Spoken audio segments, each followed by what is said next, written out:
सबसे पहले हम सब बोलेंगे जय छठी मैया। कौन नहीं जानता छठ महापर्व के बारे में। छठ महापर्व कार्तिक मास के शुक्ल पक्ष की षष्ठी को मनाया जाता है। यह त्यौहार मुख्यतः झारखंड, बिहार, पूर्वी उत्तर प्रदेश व नेपाल में मनाया जाता है।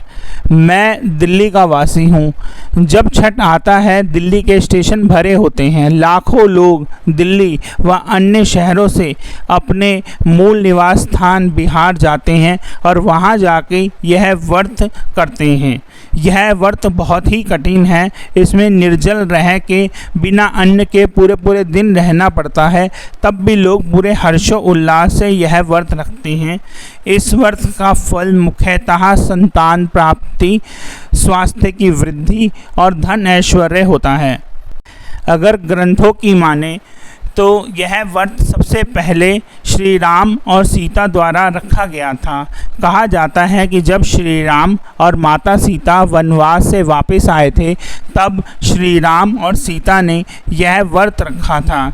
इसके अलावा शास्त्रों में यह भी वर्णन है कि सूर्यपुत्र कर्ण ने भी यह व्रत रखा था। जैसे ही कार्तिक मास के शुक्ल पक्ष की षष्ठी यानी भैया दूज से 3 दिन बाद यह समय आता है, लाखों लोग जिस जगह वह काम कर रहे हैं वहां से बिहार के अपने मूल स्थान जाते हैं और यह व्रत रखते हैं। इस व्रत की अपनी ही महिमा है। आपका और ज़्यादा समय ना लेते हुए मैं इस व्रत की कहानी आपको बताऊंगा। छठी मैया को देवसेना भी कहा जाता है।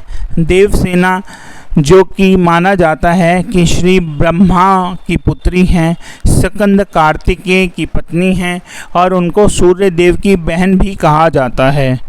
एक बार की बात है, सूर्य देव तेजहीन हो गए। इस बात से वह बहुत परेशान हुए। परेशान होने के बाद उन्होंने ब्रह्मदेव की तपस्या करी। ब्रह्मदेव की तपस्या करने के बाद जब ब्रह्मदेव खुश हुए, ब्रह्मदेव ने सूर्यदेव को कहा कि हे सूर्यदेव, आपकी कठिनाई का हल करने के लिए मैंने देवसेना को अवतरित किया है।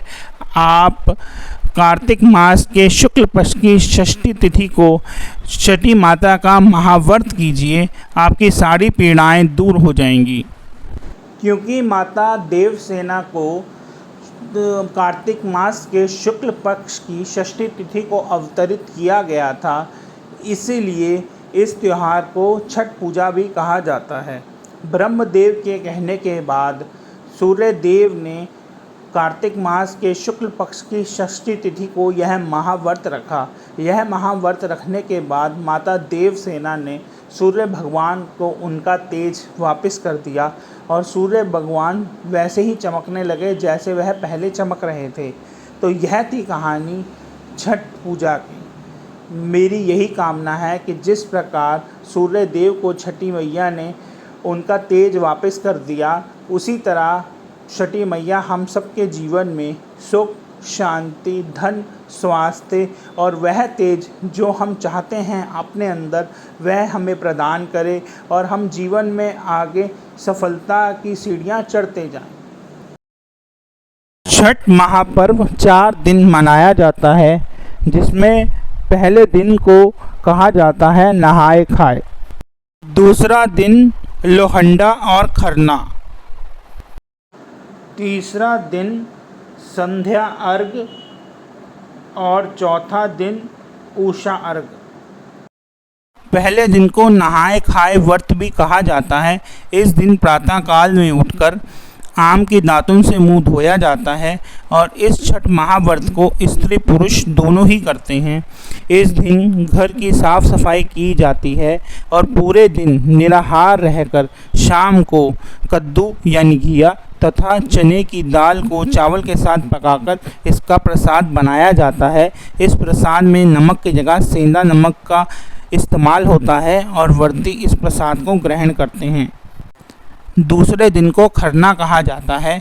इस दिन पूरे दिन निराहार रहा जाता है और शाम को गन्ने का रस व गुड़ में चावल और दूध का खीर बनाया जाता है। शाम को प्रसाद के रूप में व्रती इसे ग्रहण करते हैं और इस प्रसाद का वितरण भी किया जाता है। तीसरे दिन घर की साफ सफाई और पवित्रता का ध्यान करते हुए आम की लकड़ी पे ठेकुआ बनाया जाता है और प्रसाद बनाकर व्रती छठी मैया के घाट पर जाते हैं तथा डूबते हुए सूरज भगवान को श्रद्धा पूर्वक संध्या करते हैं। इस दिन व्रती बिना अन्न और जल ग्रहण किए निराहार रहते हैं। अगले दिन सूर्य उदय के साथ ही सूर्य और छठी मैया को कच्चे गाय के दूध में गंगा जल मिश्रित करके सूर्य माँ को पूर्ण अर्घ्य देते हैं तथा अपनी मनोकामना की पूर्ति के लिए छठी मैया और सूर्य भगवान से प्रार्थना करते हैं और गाय के कच्चे दूध का पारण करके व्रत को तोड़ते हैं।